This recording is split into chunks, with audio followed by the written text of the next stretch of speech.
Financially இண்டிபெண்டன்ட்டா இருக்கிறதுக்காக எவ்வளோலாம் கஷ்டப்பட வேண்டியதா இருக்குல்ல. வயசாக வயசாக தான் தெரியுது நிஜமா. ஒரு ஈவென்ட் ஷூட்டுக்கு தல கூட வராம சீப்பு மறந்துட்டு போய் பார்த்துருக்கீங்களா? நான் பண்ணுவேன் அந்த மாரிலாம். தலை வாரங்க, வயிறு வலி, தூக்கம் இல்ல, ஸ்டொமக் அப்செட், உடம்பெல்லாம் வலிக்குது.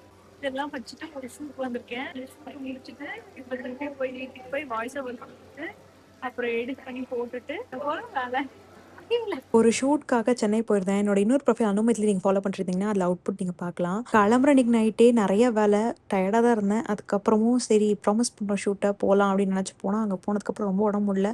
எப்படியோ ஷூட்டு முடிச்சுட்டு வந்தாச்சு. அதுக்கப்புறம் என்னோட ரூம் வந்து ரீவேம்ப் பண்ணிட்டுருக்கேன். புதுசா டெக்கரேட் பண்றதுக்காக திங்ஸ் எல்லாம் பார்த்துட்டுருக்கேன். ஸோ ஃபீனிக்ஸ்ல போயிட்டு ஹோம் ஸ்டாப்ல திங்ஸ் எல்லாம் சிலது பார்த்துட்டுருந்தேன். ரக்கு, ரஸாயெல்லாம் பார்த்து எக்ஸைட் ஆனேன். டஸ்ட்பின பார்த்து அவ்வளோ எக்ஸைட் ஆவேன்னு நான் நினைக்கல.